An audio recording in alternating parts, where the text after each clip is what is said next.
اسلام سے سنا تھا کہ حسن و حسین دنیا میں میرے دو پھول ہیں.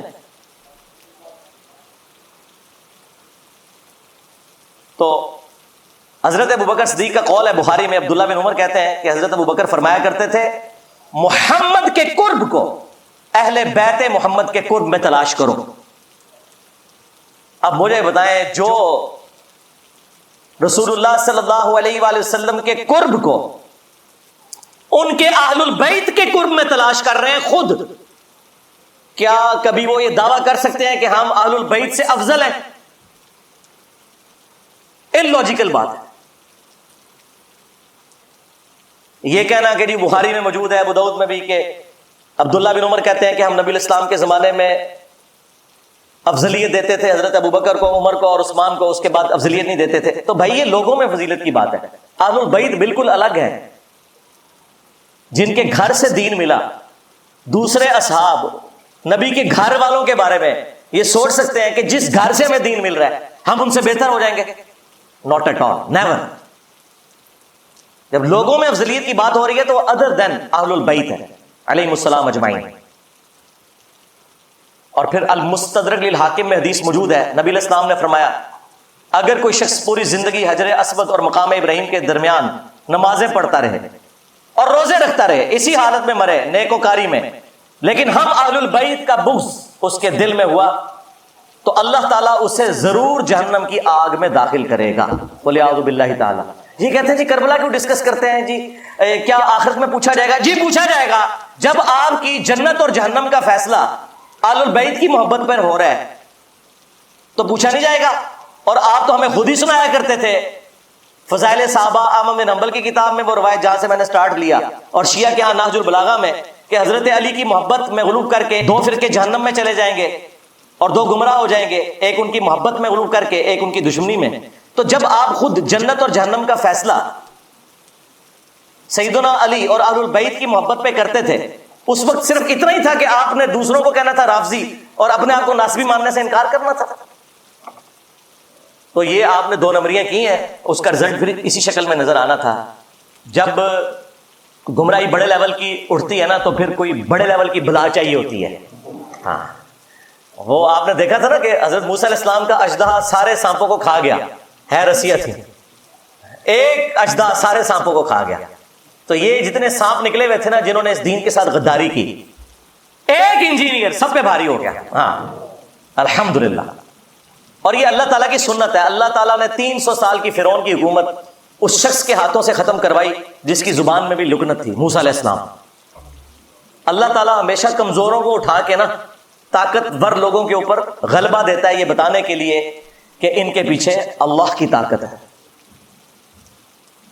تو الحمدللہ آج دیکھ لیں ہمارے اس پلیٹ فارم کی برکت سے پوری دنیا کے اندر سنی ہو شیعہ ہو، محرم کا مہینہ جب بھی آتا ہے ہماری ویڈیوز شیئر ہوتی ہیں، اور الحمدللہ صدیوں میں جو گراوٹ آئی تھی غلو کی شکل میں دونوں طرف، وہ کافی حد تک ایڈریس ہوئی ہے. اور مجھے اب امید ہے کہ اب یہ راستہ اس طرف چل پڑا ہے کہ امام محمد بن عبداللہ المہدی علیہ السلام کے لیے یہ راہ ہموار ہو رہی ہے. کیونکہ یہ ہو نہیں سکتا کہ امام مہدی سنیوں میں آ جائیں اور شیعہ مان لیں، اور شیعہ میں آ جائیں تو سنی مان لیں. اس کے لیے ضروری تھا کہ سنی شیعہ کی تفریق سے بالا تر ہو کر لوگ اپنے ڈفرینسز ضرور رکھیں، لیکن الٹیمیٹلی اس بنیاد کے اوپر قتل و غارت نہ کریں، اور اہل البیت جو کہ کامن ہستیاں ہیں ان کے ساتھ اپنا جو عقیدت والا معاملہ ہے وہ تو اپنی جگہ رکھیں. المعجم الکبیر طبرانی کے اندر صحیح سند سے ابراہیم نخعی کا قول موجود ہے، جو بخاری اور مسلم کی احادیث کے راوی ہیں. 50 ہجری میں پیدا ہوئے اور 96 ہجری میں فوت ہوئے. کربلا جب ہوئی ان کی عمر 11 سال تھی. تو وہ ناسبیوں کو سمجھانے کے لیے اکثر فرمایا کرتے تھے کہ بالفرض اگر میں قاتلین حسین میں شامل ہوتا اور قیامت کے دن اللہ تعالیٰ مجھے معاف بھی کر دیتا اور میں جنت میں بھی پہنچ جاتا، تب بھی میں رسول اللہ کا سامنا جنت میں نہیں کر سکتا تھا کہ کہیں حضور مجھ سے پوچھ ہی نہ لے کہ تو دنیا میں میرے حسین کے قاتلین میں شامل تھا. یعنی اب اس سے بڑی کیا بات ہو سکتی ہے؟ یعنی ابراہیم نخعی اہل سنت کے بڑے امام، بخاری اور مسلم کے راوی اور امام حنیفہ کے دادا استاد، وہ یہ کہہ رہے ہیں کہ اگر مجھے اللہ تعالیٰ معاف کر کے جنت میں بھی پہنچا دے اور بالفرض میں قاتلین حسین میں شامل ہوتا نا تو میں رسول اللہ کا سامنا جنت میں بھی نہیں کر سکتا تھا کہ رسول اللہ مجھ سے پوچھ لیں گے. یہ وہی بات ہے جو میں نے شروع میں عرض کی تھی کہ واشی کو نبی علیہ السلام نے قتل حمزہ کے 5 سال کے بعد فتح مکہ کے موقع پر فرمایا کہ تیرا ایمان تو قبول ہے لیکن اپنی شکل نہیں مجھے دکھانی کیونکہ مجھے چچا یاد آتا ہے. اور چچا کی محبت اور اولاد کی محبت کتنا فرق ہے. اب مجھے بتائیں جو قاتلین حسین کا دفاع کرتے ہیں, قاتلین حسین کو اونچا کرتے ہیں, اہل البیت کو نیچا کرتے ہیں, یہ لوگ کس منہ سے رسول اللہ صلی اللہ علیہ وآلہ وسلم کا قیامت کے دن سامنا کریں گے؟ یہ سوچنے کی بات ہے. بس آج کے اس محرم کی مجلس میں 4 محرم الحرام 1445 ہجری بمطابق 23 جولائی 2023 کا یہی میسیج ہے کہ ہم نہ رافضی ہیں نہ ناصبی ہیں بلکہ ہم اہل البیت سے محبت کرنے والے ہیں. اللہ تعالیٰ قیامت والے دن ہمیں اپنے محبوب صلی اللہ علیہ وآلہ وسلم, ان کے اہل البیت, ان کے جانثار خلفائے راشدین اور صحابہ کرام کا ساتھ نصیب فرمائے, ان کے ساتھ محشور فرمائے. اور اللہ تعالیٰ امت محمدیہ صلی اللہ علیہ وآلہ وسلم کے اندر جو یہ فرقہ واریت اس عروج کے اوپر ہے, اسے توڑ کر امت کو رسول اللہ صلی اللہ علیہ وآلہ وسلم کی مبارک ذات کے ساتھ جوڑے, اور تاکہ امام محمد بن عبداللہ المہدی رضی اللہ تعالیٰ عنہ علیہ السلام کو ویلکم کرنے کے لیے یہ امت تیار ہو سکے. صلو علی محمد و آل محمد, اللہم صلی علی محمد وعلی آل محمد واصحاب محمد وازواج محمد وامت محمد اجمعین الی یوم الدین, آمین. اور تفصیل اس کی مسلم کے اندر موجود ہے, اور مسلم شریف میں اس کو سپورٹنگ ایک اور حدیث بھی موجود ہے. اسی کے اوپر میرا خیال ہے میں اکتفا کرتا ہوں. میں نے تو کہا تھا کہ میں نے برکت حاضری لگوانی ہے نا اس موقع کے اوپر, تو وہ لگوا لوں. آپ کو بتایا کہ تقی عثمانی صاحب نے امیر شام کے دفاع کے اوپر ایک جھوٹی کتاب لکھی ہے اپنے زوم میں مودودی صاحب کے رد پہ, اور اس میں انہوں نے عجیب و غریب باتیں لکھی. ان میں سے ایک یہ لکھی کہ یہ حضرت علی پہ سب و شتم کرنا کوئی ثابت نہیں. ایک روایت بخاری میں ملتی ہے, اس میں بھی سب کا لفظ ہے اور سب کا مطلب تنقید ہوتا ہے, اور یہ جملہ انہوں نے ساری دیوبندی عوام کو رٹوا دیا. بھائی اگر یہ تو انہوں نے جان بوجھ کے کیا ہے تو پھر تو منافقت کی ہے. یہ تو بہت بڑا حکم ہے, ہم نہیں لگاتے. ہم یہ کہتے ہیں کہ انہیں پتہ نہیں ہوگا, یعنی وہ اس ٹاپک پہ جاہل تھے. تو یہی تو ہم کہہ رہے ہیں کہ علماء جاہل ہیں. ہاں, کیونکہ اگر جاہل نہیں مانیں گے پھر منافق ماننا پڑے گا کہ اگر پتا تھا تو جان بوجھ کے ایسا جھوٹ کیوں بولا. یہ سیم حدیث مسلم کے اندر موجود تھی کہ آل مروان میں سے ایک بندہ مدینے کا گورنر بنا, اور اس نے شیعان علی میں سے سہل ابن سعد الساعدی کو بلایا ممبر پر اور کہا کہ آپ حضرت علی رضی اللہ تعالیٰ عنہ کے اوپر سب کرو. اور جب انہوں نے انکار کیا تو کہا کہ چلو تم یوں کہہ لو لعن اللہ ابو تراب, نعوذ باللہ, ابو تراب پر لعنت ہو, نعوذ باللہ. یہ بنو امیہ ابو تراب نام کو نا حقارت کے طور پر مٹی والا. تو حضرت سہل ابن سعد نے کہا لگایا, انہوں نے کہا کہ علی تو اس نام سے بڑے خوش ہوتے تھے, یہ تو نبی علیہ السلام نے ان کی کنیت ابو تراب رکھی ہوئی تھی. تو وہاں پہ الفاظ ہے لعن اللہ ابو تراب, یعنی ابو تراب کہنا اور لعنت کے ساتھ. یہ کہتے ہیں سب کا مطلب تنقید ہے, تو امام مسلم نے سب کا ترجمہ خود کر دیا ہوا ہے یہ بتا کے یہ لعن اللہ ابو تراب کہتے تھے. اب تک عثمانی صاحب نے اگر جان بوجھ کے یہ روایت چھپائی ہے مسلم کی 6229 تو منافقت کی ہے, لیکن یہ بہت بڑا شرعی حکم ہے. ہم اس نے ظن رکھتے ہیں کہ ان بیچاروں کو پتہ ہی کچھ نہیں, جس طرح ان کے بڑوں کو کچھ نہیں پتا تھا. اب آ جائے وہ حدیث 6220 امیر شام کے دربار میں حضرت سعد ابن ابی وقاص کو امیر شام کہتے ہیں کہ تجھے کون سی چیز روکتی ہے. الفاظ امر معاویہ, معاویہ نے حکم دیا. تو سعد ابن ابی وقاص نے کہا کہ میں کبھی بھی علی کے اوپر سب یعنی کہ لعنت نہیں کروں گا, کیونکہ دوسری حدیث میں لعنت کے الفاظ موجود ہیں. تو ان کا تمہیں کون سی چیز روکتی ہے کہ تم ابو تراب کے اوپر سب نہیں کر رہے, ابو تراب.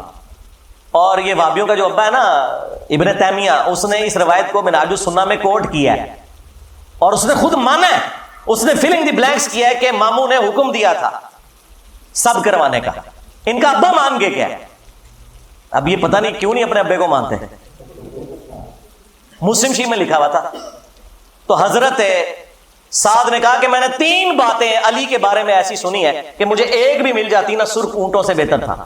سن معاویہ، غزوہ تبوک کے موقع پر نبی علیہ السلام نے عورتوں اور بچوں پر اپنا جانشین چھوڑا مولا علی کو، اور یہ پہلا اور آخری موقع تھا کہ کسی جنگ میں مولا علی شریک نہیں ہو رہے تھے.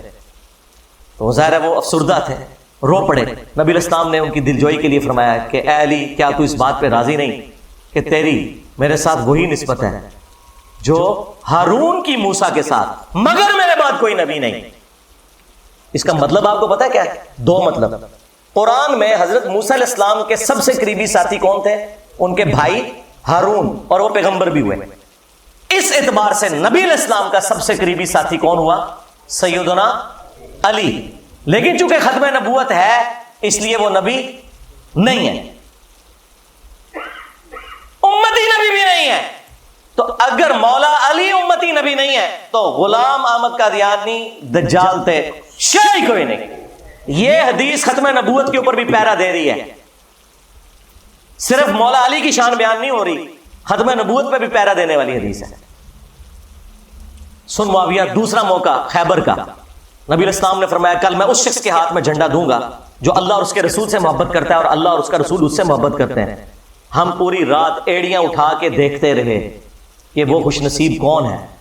بلکہ مسلم میں تو الفاظ ہیں، حضرت عمر کہتے ہیں مجھے پوری زندگی اس بات پہ رشک رہے گا علی کے اوپر کہ وہ جھنڈا مجھے کیوں نہیں ملا، علی کو مل گیا. اس سے پہلے مجھے کبھی خواہش نہیں پیدا ہوئی تھی. صبح نبی علیہ السلام نے حضرت علی کو بلایا، ان کو آشوب چشم تھا، اپنی مبارک لعاب دہن ان کی آنکھوں پہ لگائی، شفا ہو گئی، اور پھر انہیں روانہ کیا اور خیبر میں فتح ہوئی.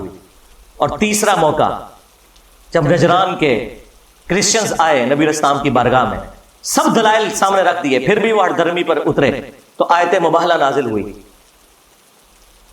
ندعو ابناءنا ابناءکم ونساءنا ونساءکم وانفسنا وانفسکم ثم نبتہل فنجعل لعنت اللہ علی الکاذبین. اے نبی ان سے کہو اپنے بیٹوں کو لے آؤ، ہم بھی اپنے بیٹوں کو لے آتے ہیں، تم بھی اپنی عورتوں کو لے آؤ، ہم بھی اپنی عورتوں کو لے آتے ہیں، تم خود آ جاؤ ہم خود آ جاتے ہیں. اور پھر اوپن میدان میں اللہ کے حضور دعا کرتے ہیں کہ جھوٹوں پہ اللہ کی لعنت ہو. اور نبی علیہ السلام نکلے مولا علی، حسن، حسین اور فاطمہ کو لے کر. حالانکہ آپ کی 9 بیویاں تھیں، ان کو نہیں لے کر آئے، وہ بھی اہل البیت ہے، لیکن یہ اسپیشل پروٹوکول. اور کہا اللہم ہؤلاء اہل بیتی، اے اللہ یہ میرے اہل البیت ہیں. یہ 3 فضائل دربار شام میں بیان کیے حضرت سعد ابن ابی وقاص نے، اس بات کی دلیل پر کہ میں مولا علی پہ کبھی بھی سب و شتم نہیں کروں گا. امام نووی جو ہے نا اہل سنت میں، اس کی آخری کوشش ہوتی ہے کسی طریقے سے نا بنو امیہ کے اوپر پردہ ڈالے. یہاں اس نے پتہ ہے کیا پردہ ڈالنے کی کوشش، اس نے کہا کہ وہ اصل میں میر شام کی کہہ رہے تھے کہ مجھے کوئی علی کے فضائل سناؤ کیونکہ یہ لوگ گالیاں دیتے ہیں، میں ان کو قائل کروں. حالانکہ واضح الفاظ تھے امر معاویہ، معاویہ نے حکم دیا اور سعد نے انکار کیا. چلیں جھوٹ تو پکڑا جاتا ہے. یہ سیم حدیث خصائص علی والے چیپٹر میں سنن نسائی الکبریٰ میں اسی سند کے ساتھ مسلم شریف والی سند کے اوپر موجود ہے. اس میں آگے الفاظ ہیں، سعد ابن ابی وقاص کا بیٹا کہتا ہے پھر جتنے دن حضرت معاویہ مدینہ شریف میں رہے، حضرت علی کی تنقیص کا ایک جملہ اپنی زبان سے نہیں نکالا. میرے باپ نے اس طرح کا ڈانٹا تھا ان کو، تو پتہ چل گیا کہ ڈانٹا تھا. بلکہ اسی کتاب میں خصائص علی والا جو چیپٹر ہے سنن نسائی الکبریٰ کا، سعد ابن ابی وقاص کہتے ہیں کہ اگر یہ لوگ بنو امیہ کے لوگ میرے سر کے درمیان آرا رکھ دیں اور مجھے یہ کہیں کہ تیرے 2 ٹکڑے کر دیے جائیں گے، تو علی کے بارے میں کوئی غلط جملہ اپنی زبان سے نکال تو میں اپنے 2 ٹکڑے کروا لوں گا. میں علی کے بارے میں ایک جملہ بھی ایسا نہیں بولوں گا ان کی تنقیص کا جو کچھ میں نے رسول اللہ سے اپنے کانوں سے علی کی شان میں سن رکھا ہے. صلو علی محمد وآل محمد، اللہم صلی علی محمد وعلی آل محمد واصحاب محمد وازواج محمد اجمعین الی یوم الدین. مسند احمد میں ایک حدیث ہے، مولا علی علیہ السلام کہتے ہیں کہ ایک دن میں رسول اللہ کی خدمت میں حاضر ہوا اور میں نے دیکھا کہ آپ نے حسین ابن علی کو اٹھایا ہوا ہے اور زار و کتار آپ کی آنکھوں سے آنسو رواں ہے. تو میں نے